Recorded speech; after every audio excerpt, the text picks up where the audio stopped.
In honor of Mermaid, we're talking about the Little Mermaid series. I'm Candace, and with me is Arzu. Hey, Arzu. Hello. Okay, so I was like, okay, we can watch a few episodes. We'll decide what we'll see. And Arzu's like, no, we're going to watch all 31 episodes of the Little Mermaid series. And we did. First of all, in my defense, how do you pick of the 31 episodes? Second of all, they're 20 minutes.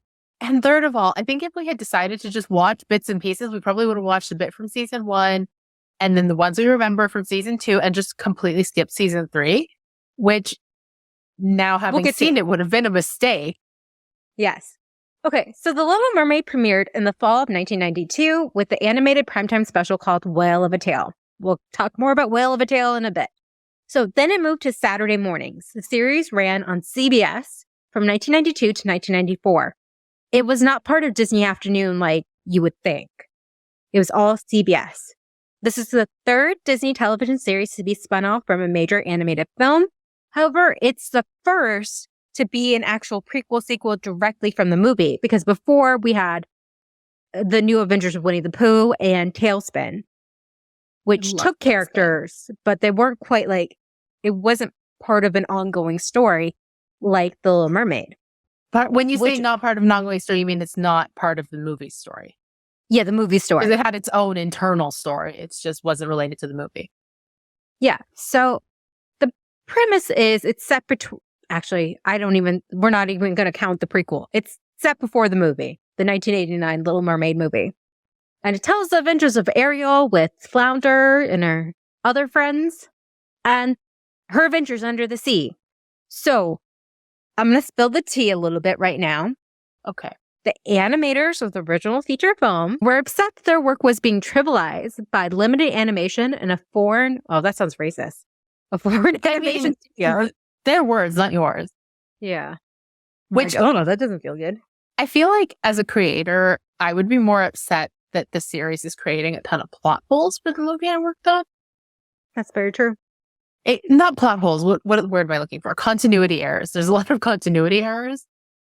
Yeah, and changing the characters. So Ariel is such an idiot in this series. Which I guess she's like 14, 15 in this series. Okay, but before the movie. How many times can you learn the same lesson? I'm just going to jump into the plot for a second. How many times does a sketchy looking fish have to lie to you about something? And then you wholeheartedly believe them. And then you learn your lesson. Fine. That's what's happening in the series. But then when a sketchy looking octopus tells you to sign a thing so she can give you legs and you can go to the human world for 3 days, you've been lied to by like 18 sketchy fish at this point. Like, I feel like you need to be a tiny bit more critical now. Do you know what I mean? Yeah. Like, I don't think Ariel in the movie is stupid for doing what she did. I think the movie in a vacuum, yeah, she's 16. She made a rash decision. But in retrospect now, with this 3 seasons of a series where Ariel is just being lied to constantly, then it makes the movie look worse. Do you know what I mean? Yeah, no, definitely. Yeah. What do you remember of this series from your childhood, Arzu? I had a couple of the tapes. Some of them were just like the Little Mermaid series. I think a couple were in that Princess Collection series. I don't know if you remember that. So I know I saw the one with the bracelet. I know I saw the one with Gabriella, who we're going to talk about. I definitely saw the Hans Christian Andersen episode. Whale of a Tale I saw. And there were like a couple, the one with the sea dragon. Like there were a few where like the visuals. Do you mean seahorse? No, the sea monster who lives in the cave and doesn't have any friends. Yeah, and he wants to have a dinner party. Yeah, like the visuals. Yeah, I remember that one too. I didn't remember any of the music. The music is decidedly not a bop. I remember the Seahorse song being a bop to me as a kid, but of course I was an idiot then because I was like 4. I have like a really good memory for music I heard as a kid. Like when we did Adventures in Wonderland, like the 2 episodes that I had the VHS for, when I rewatched them to do the episode here, I remembered the songs. Like I was singing along with it. But nothing from this. I actually forgot it was a musical until she started singing. So yeah, there's just a handful of songs in the whole entire series. Yeah, sorry. It's not like a conventional musical. Just some episodes have a song in them. What Arzu and I were shocked about was the pilot episode is missing from Disney Plus. The complete series is on there, except that one episode. And I found out that even when it was on CBS, it never got replayed afterwards. That's it was so on the weird. VHS. What is up with it? Okay, so It had it still on tape. I remember seeing the tape. I might have had the tape. I don't know, but I remember seeing it. It's pretty much what Ariel does is finds a creature and takes care of it. And then the creature goes away because it can't be in the series the entire time. So it's a killer whale. She finds a killer whale. Yeah. And Spot even comes back later in the series. So I'm like, if you're a kid watching this and you're like, I don't know him. I feel like as a kid, you just roll with the punches. You're like, okay, because I feel like we were so used to missing episodes of stuff. Because like if you just happen to not be home that day, then you don't catch your show and you just pick it back up the next time you watch it. Yeah. So, but Still cannot find an answer why it's missing. Cannot find it. But if you click over there, you can watch it in 5-minute chunks if you look it up. Oh, yeah, it's on YouTube. All right, so let's talk about the new characters of the series. Okay. Urchin is an orphan mermaid boy. He's played by Danny Cooksey, who was in Different Strokes. And I'm wondering, was he just created to appeal to boys? Yeah. Because, is that it? 100%. That's it. Because Ariel has 6 sisters. And the majority of the series, the sisters are not in. There's like one episode really where one of them is featured. One or two. But like, so they like populate the background, but I like that they actually had a little bit of time. Yeah, I wish there was more though. Me too. I think if it was being made now, they probably would feature the sisters a little more heavily, but I don't know. I guess that's one thing they did that does track is that if she's not super close with her sisters, then there's nobody to stop her from going to Ursula. You know what? If Urchin was around in the movie, he might have stopped her. Urchin was out that day. Yeah, where was Urchin? Because we find out because he's been practically adopted. There's a Father's Day episode, and he even buys something for Trident, and Trident's like, "You're not my son, but like, I feel like you're part of the family." But the line is like, "You're not my son." I'm like, that's like unnecessarily. Yes, I was like, wow, you could have like. Everyone's like, he thinks of you like a son. You're practically family, and he's like, Urchin, you're not my son. I'm like, he knows that. Like, damn. Yeah, he's an orphan. He knows that's part of the orphan thing. But I just love like there's 6 children, and Trident more with Urchin than you do his other daughters. Also, Ariel really wanted a boy. Yeah, that's why they had 7. That's why they had so many kids who were really trying for a boy. Ariel always with Trident. Like, Trident's never with his other children. I wonder if maybe he is. Like, he hangs out with his other kid while Ariel is off being tricked by sketchy fish. That's true. Yeah, we don't see everything. This is just about, like, this is just Ariel's point of view. So, the next character we talked about before, Gabriella, who was actually based on a real little girl who was a fan of the show, who died during the first season. Aw. Yeah. She's in 2 episodes. The first episode is Wish Upon a Starfish. She's heard the story that if you wish upon a certain starfish, your wish comes true. And she wishes that she could sing because she feels like she can't express herself. She uses sign language. She has an octopus friend who's super cute named Ollie who will like translate for her. And Ariel's like, I feel like it's very rude. Ariel's like, I wish I had legs so I could dance. And I'm like, Gabriella's like, I can't speak or hear. Like the perspective, Ariel. Yeah. But they bond over this like dancing figure, like a wind up dancing figure. And Ariel's like, I want to dance like that. And I'm like, you can twirl with a fin, but okay. And then they take it to the starfish so Ariel can have her legs and Gabriella can get her voice. And the starfish can't do either of those things. Very Wizard of Oz. It's like the power was in you all along. Ariel sings a song about like how they can express themselves their own way. They learn a lesson and they're happy. And they like dance together and that's how they express themselves. Yeah. It's cute. I loved it. It is Gabriella. That's one of the episodes I remember from being a kid. Same. She was a favorite. All right, next is Evil Manta. I'm so scared to bring him up. So he's voiced by Tim Curry, which you can just imagine. You know, which you can tell, even if you don't read the credits, you can tell it's Tim Curry. Yeah, that's the one person you don't have to look up. Actually, the early concepts for The Little Mermaid, Ursula was considered to be like a manta-like. Oh. So I think they might have pulled a Star Wars and and pulled it. You know how Star Wars always like, oh, this was Chewbacca first, but we're just going to make a character in Star Wars Rebels. Yeah. I mean, made it about Star Wars. Of course, no, you didn't just make it about Star Wars. You made it about Rebels. That's the first thing I think about is Chewbacca. But that's a good example. Yeah. Okay, tell us about Evil Manta, Arzu, and how you can fix him. The evil Manta, Ariel is conned by a sketchy fish into, I think she finds is this the one with the map? And then she like goes and she sees this creature in a cave and it's like, help me, let me out. And she lets out the creature and it's the evil Manta who like, there's two stories like that. But there's two.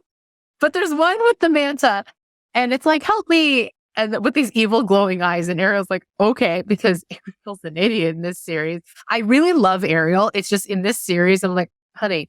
And then she lets the Manta out, and the Manta goes around hypnotizing everybody to make them racist. Yeah, they're all like, a mermaid and fish can't be friends. But we do get a really cute little flashback of like little Ariel and Flounder meeting, which I love. Yeah. I don't like. I feel like I saw this episode growing up too because that part looked familiar. It was super cute. It was like 10-year-old Ariel. Yeah. I like that a lot better than the third Little Mermaid movie where they meet when she's like already a teenager. Yeah. Because I feel like they have that like childhood best friend bond. Yeah. As opposed to like we just met. Yeah. Like within the year or something. Oh my gosh. So in the first season, there is Mobster Lobster who is a who literally is a mobster. It's all there in the name. And he talks like a gangster stereotype. He's like, see, huh? Like that. Like, urchin. He gets urchin to be part of his gang for a bit. Yeah, because he goes into Urchin's cave and he's like, we're sticking a claim, see? And he's like, and Ariel like comes by. She's like, hey, these are bad guys. Don't trust them. And I don't know. And then they try to kidnap her. Because that's what you do. She's been kidnapped. She's been through so much that I'm like, I don't understand how you go into Ursula's lair and go, this seems legit. Yeah, we're going to talk a little bit more. We're going to talk about Ursula. Yeah. Because she's in this show. Oh my God, Ursula's in this? Okay. So the next is, he's only in one episode. It's Hans Christian Andersen, who is the author of The Snow Queen as well as The Little Mermaid. And Arzu blew my mind when she texted me and said, he is voiced by Mark Hamill. And the minute you know that, you can't unhear it. I am shocked.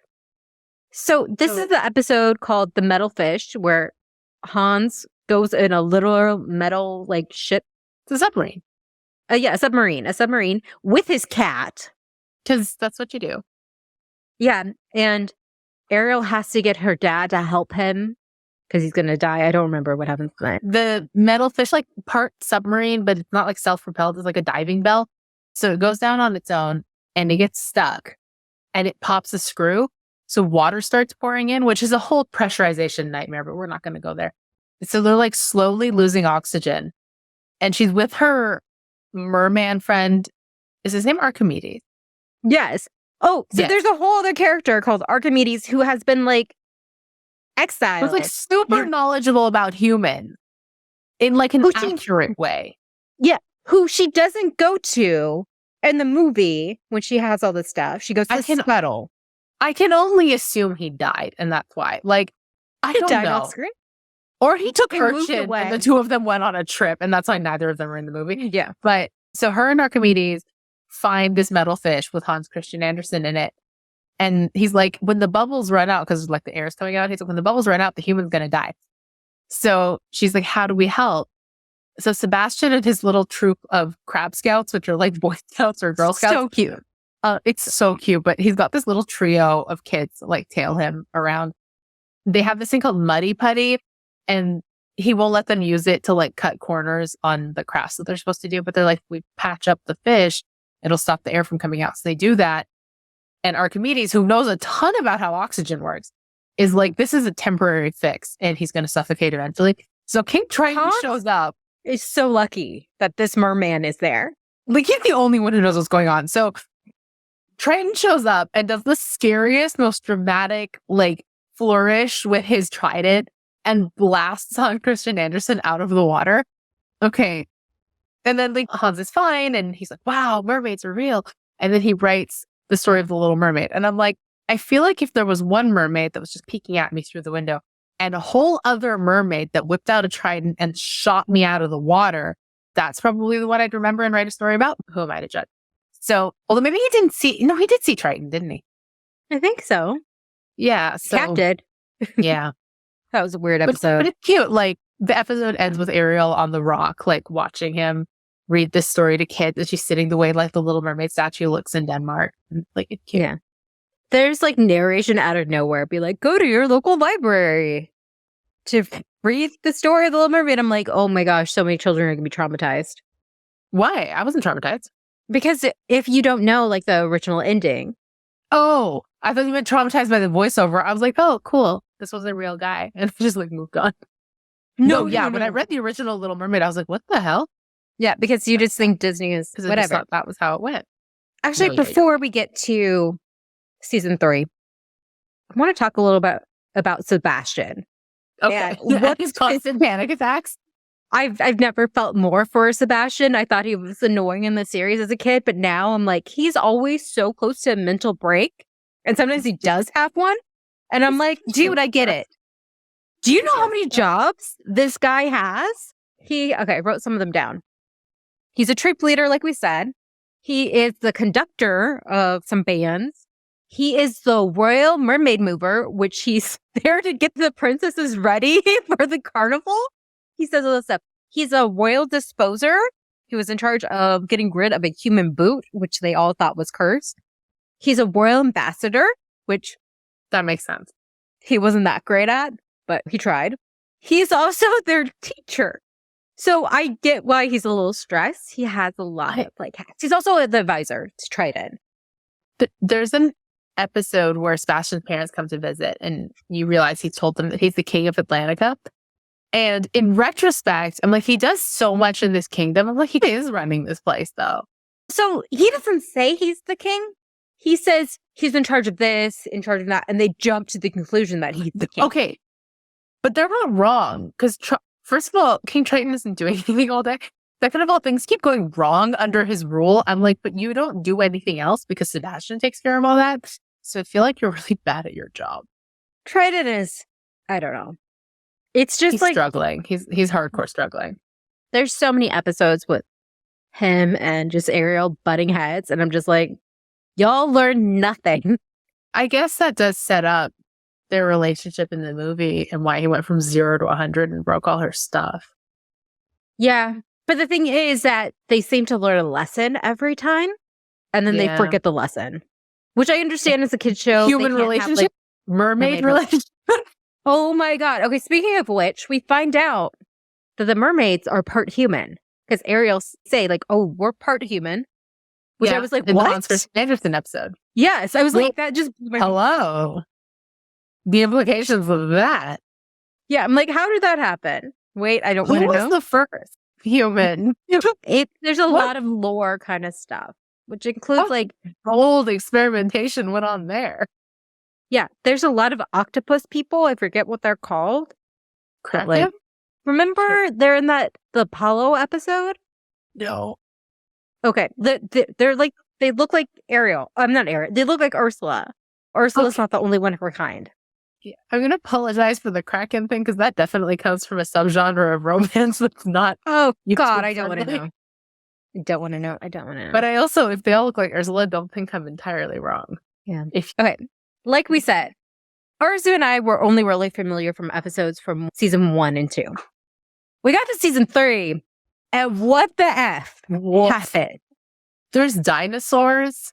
There's a dinosaur episode. They go to Antarctica on vacation, and they find some dinosaurs frozen in the ice. And Ariel, because she's an idiot, is like, but what if we let them out? I bet they're cold in there, and it's girly pop. No.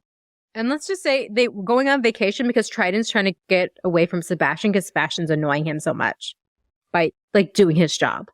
Because no wonder Sebastian's stressed out, honestly. We also get the episode where we meet Scuttle for the first time and we find out his full name is Scuttlebutt, which is nice to know. Oh, this is actually the second appearance of Prince Eric. Yes, he appeared in an earlier episode. Although I do think it's very clever how they make sure that they never actually see each other. Yeah. Like properly. Yeah. He's actually one of the reasons that Ariel's like, oh, humans aren't so bad because he freed a dolphin from a net. She's only ever seen the one human. Yeah. Oh my God. Islands of Fear. This episode. A mad scientist captures Sebastian and tries to use him for sinister experiments, while Sebastian bonds with his young apprentice. It's like a Frankenstein crab. It was like a Frankenstein crab and this guy who low-key looks like Count Chocula. And they're in this castle. And I'm just like, what series am I watching? And then it ends and the mad scientist is like sitting in his little jail cell that they've locked him in his own castle. And he's like, you haven't seen the last of me, Sebastian the crab or whatever. And I'm like, we've only got 3 episodes left or whatever. We find out like Sebastian can talk to humans because he's talking to the boy. We knew that because in Kiss the Girl, he whispers Ariel's name in Eric's ear. I know, but I thought maybe it was just like a few words here and there, but he's having like a full-blown conversation. It's just because he's got nothing to say to Eric. Okay, that's what it is. Or it's just, this isn't canon. Okay, that's not it. I think the Island of Fear happened because it was released in October and they're like, we need a Halloween episode because maybe CBS Mornings was having like a Halloween theme. Sure. That's what I'm assuming. Probably, but the ocean is so terrifying. That's true. You could tell any story that didn't involve Frankenstein. Like a human. Yeah, it could have been a like mermaid show. And speaking of which, there is the beast within, which Flounder gets bitten by a howling hairfish and starts to turn into one. That was actually freaky, him turning into the fish. Yeah. I like it because Sebastian and Urchin get into this fight and they're like, I'm fine with him not calling me his favorite crab anymore. And they're just like really pouty. Like, Sebastian, you're the adult in this. Sebastian is an adult in name only because he certainly doesn't act like one. I do love that he says he loves babies, he loves kids. And I'm like, okay, that makes sense why, like, Triton's like, hey, watch my kid for me. Raise my children for me. And then there's another episode where all of Ariel's human stuff go crazy and starts attacking fish and mer people. And then she, like, seals off the cave. Yeah. She just I guess that doesn't last very long. But I figured she just got, like, rid of all her stuff. She's busy. And then we, of course, have a little evil where evil Manta returns and he has a son who wants to be good and go to art class. Yeah. Yeah. And he wants to only do bad things. His name was Little Evil. So creative. Or Little Manta. No, it's Little Evil, right? Okay.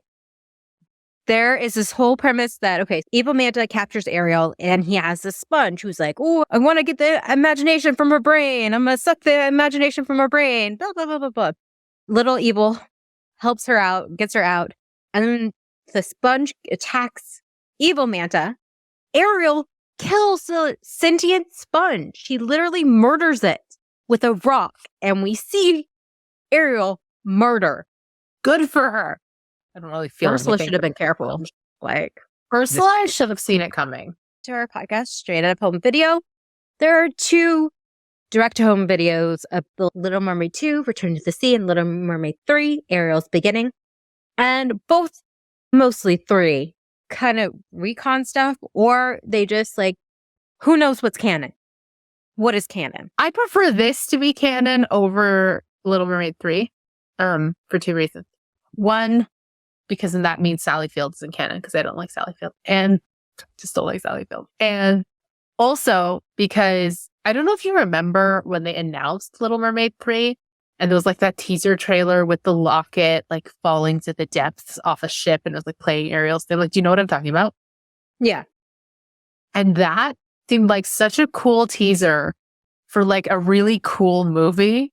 And then Little Mermaid 3 came out and was not. So I never got over that initial disappointment. So you were just like still mad about it? Yeah, like when I watched the movie and then it just soured there's nothing really going on in that movie. Especially when the sequel is actually decent. Yeah. I mean, it's not the greatest thing ever, but it's still fun to watch. Got a compelling plot. Yeah. It's got some bops. Yeah, it got some bops. Whatever this song the sidekicks sing. That's the bop. Titanic, Tip and Daring Dash Adventures / Explorers. Thank you. I knew Arzu would remember that. I love that song. It's so cute. So there's an episode called Red where Triton gets tricked into turning into a kid, and he's called Red. And Ariel is like so paranoid and crazy. She's like, oh no, I'm my father. And it's like what she is like in Return to the Sea. Except, I would like to say, Return to the Sea, she had a legitimate fear. Threatened Melody. Yeah, so do not blame her. With harm, with actual harm. Like, she had reason to not want her to go in the sea. Okay, let's talk about Ursula. Ursula is so different. I guess they didn't want to make her seem too threatening to make it at least somewhat believable Ariel would go to her in the movie. But the fact that she doesn't know who Flotsam and Jetsam are, and she doesn't really know what Ursula's deal is in the movie is weird, taking this show into consideration. They did try to keep Ursula separated from Ariel most of the time, or she's not 100% sure who's doing it, but she knows like when human stuff goes crazy, it is Ursula. I just feel like she should have known enough to ask some questions. Yeah. I feel like in the movie, she's like a myth kind of thing. To Ariel, she's heard gossip, but she's heard conflicting stories, so she's not quite sure what's true. So that's why she's like, okay, you know what? I'll check it out for myself. And then Ursula just sings that bop, Poor Unfortunate Souls. And Ariel's like, yes. Ariel's like, anybody can sing a bop like that. Yeah. Yeah. It gotta be good, right? Yeah. So, are you ready to go a little darker? So, an episode. Like Waffles After Dark? No, like dark, like sad. Okay. Okay. So, an episode was pitched by Peter David. He put this on his blog. He's like, I understand Disney owns these characters. They're not going to go for everything. But this is the story I pitched for the series back in the day. And it is based on how Ariel's mother died. Oh, boy. So it was deemed too dark. So it was called Portrait of a Life. Her name is Atlanta instead of, I think it's Athena in the movie. I'm going to double check, but go on. Okay. Her name's Atlanta, and she befriends a human artist named Duncan and poses for paintings for him. Triton allows this, thinking humans aren't so bad. Triton's like, meh, about humans. However, Cole, a rival artist, jealous of Duncan's success and talent, tries to kill him by letting loose an avalanche of rocks. But Atlanta, while pushing him out of the way, got crushed by the rocks herself. Triton confronts Cole, terrifying him, and he falls off of a cliff. Triton then gets mad at Duncan and is about to destroy him when he hears the voice of Atlanta appearing in the clouds, asking Triton to spare him. Triton takes the unfinished painting of Duncan's of his wife, and he returns to the sea to mourn. What? So that's so... I guess like Ariel would see the portrait and be like, I wonder what that story is. If they had done that for the movie, I would like the movie. That's an interesting story. But that doesn't really fit in with the whole I got grounded and can't go to the undersea carnival vibe of this show. You know what I mean? Yeah, that turned in kind of like Home Alone because there were like some crocodiles or alligators who were like... Yeah, it was weird, but it's very like child friendly. I see why Disney turned this pitch down. That's just like, yeah, it's a lot. That is a lot. On that note, do you have a favorite episode? I think I'm biased just from like my nostalgia, but I think it's either Wish Upon a Starfish or Metalfish. How about you? Again, the nostalgia is Stormy, the seahorse one, which I just vividly remember from childhood. It's like she gets a wild creature again. She names it Stormy. And I like the ending of the seahorse one where he should be out in the wild. Like, we have to... Yeah, I like that they didn't tame him in any way. And like, no, he doesn't belong here.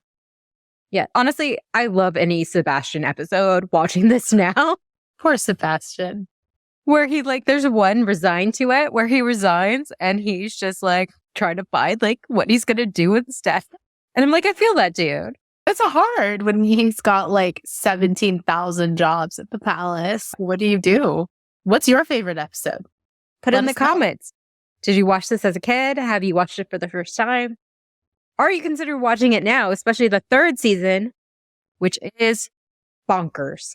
Yes, let us know what you think of the third season if you watch it. Did you know that Ariel knew dinosaurs? I literally was like texting RC. I'm like, dinosaurs. Yeah. It was the weirdest crossover ever, really. It felt like the weirdest crossover ever. I didn't pay for it and I want my money back. Disney Plus put Whale of a Tale on. Disney Plus put the Aladdin on. I'm scared. Aladdin's here. I'm also scared. Yeah. But I want it. You especially. I'm also scared, but I still want it. Yeah. I want to know why I should be scared. Yeah. Like, let us be scared in an informed way. Okay. Thank you all for listening or watching. Stay geeky.